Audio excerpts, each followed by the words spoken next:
What if the greatest untold story isn't fiction, but a forgotten civilization waiting to be rediscovered? Have you ever wondered if humanity's past holds secrets far grander than we imagine?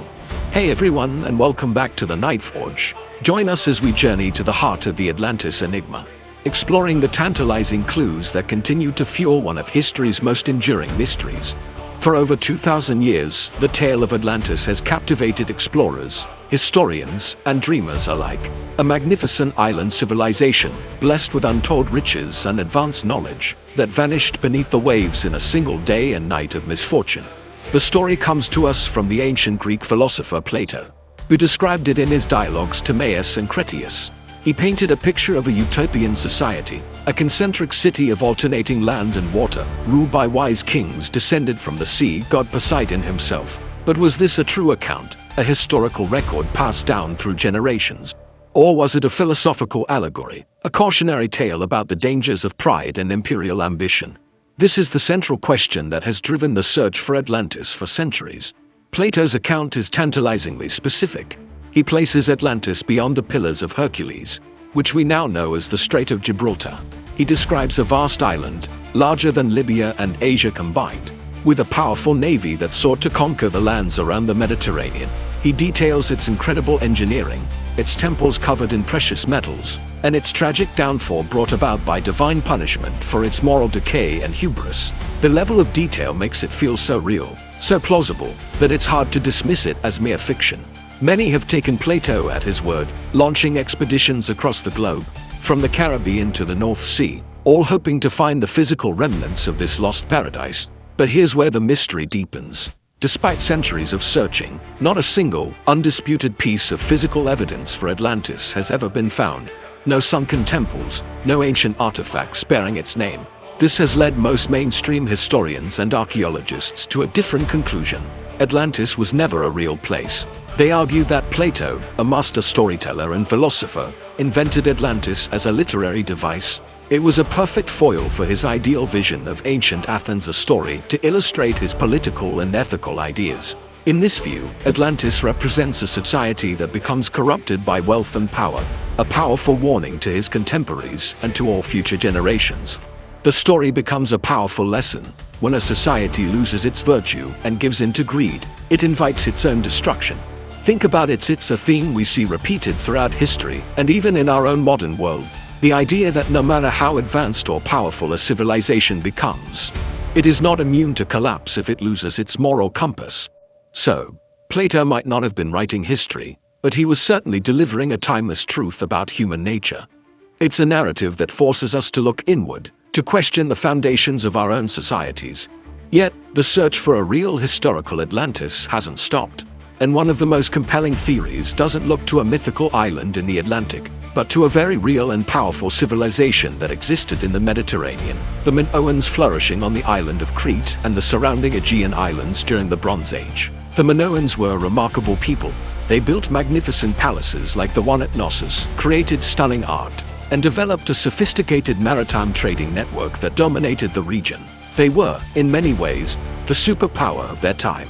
Could ancient Crete hold the secrets of Atlantis? The parallels are striking. The Minoans were a naval power with advanced architecture and a vibrant culture, much like Plato's description of the Atlanteans. Then, around 1600 BCE, their civilization suffered a catastrophic blow. The volcanic island of Thera, now known as Santorini, erupted in one of the largest volcanic events in human history. The eruption triggered massive tsunamis, rained ash across the region, and devastated the Minoan settlements, including their coastal cities on Crete. This cataclysmic event could very well be the real-life disaster that inspired Plato's story. Imagine tales of this mighty civilization, which seemed to vanish almost overnight, being passed down through generations for over 1,000 years. By the time the story reached Plato, it would have been embellished, transformed from a historical memory into a grand legend. The island of Crete could have become the mythical Atlantis, and the volcanic eruption could have been interpreted as divine punishment. This theory, known as the Minoan hypothesis, provides a tangible historical anchor for the myth. It doesn't mean Crete is Atlantis, but that the collapse of the Minoan civilization is the most likely real-world event that Plato used as the basis for his cautionary tale. It grounds the legend in a recognizable time and place, So we dive deep beneath the myth. What do we truly find? We find a story that operates on multiple levels. On one level, it's a thrilling adventure, a treasure hunt for a lost world that sparks our imagination. It taps into that universal human desire for discovery, the hope that there are still great wonders hidden from us, waiting to be found. The idea of a lost golden age, a technologically and spiritually advanced society, is incredibly appealing. It gives us a sense of wonder about our own past and the potential that humanity once held. But on a deeper level, Atlantis is a profound philosophical exploration.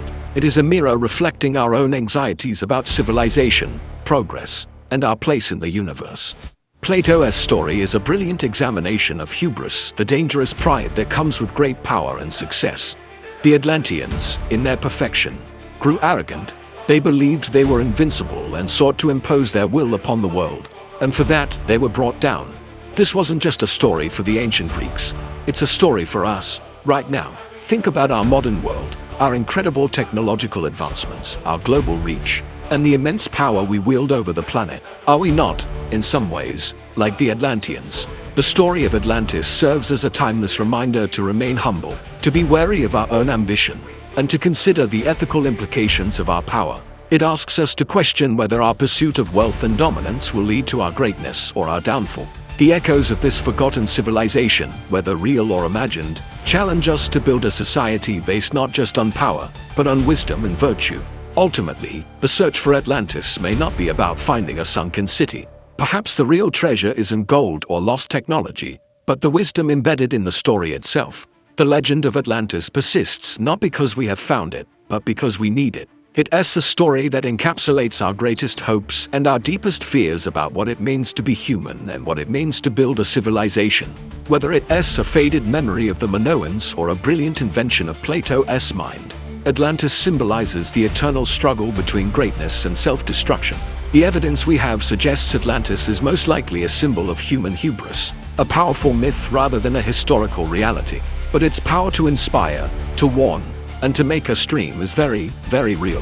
Thank you so much for joining us on this deep dive into one of history's greatest mysteries. What do you think? Was Atlantis a real place, or is it a timeless lesson in a bottle? Let us know your thoughts in the comments below. And if you enjoyed this journey into the past, don't forget to like this video, subscribe to our channel, and hit that notification bell so you won't miss our next exploration.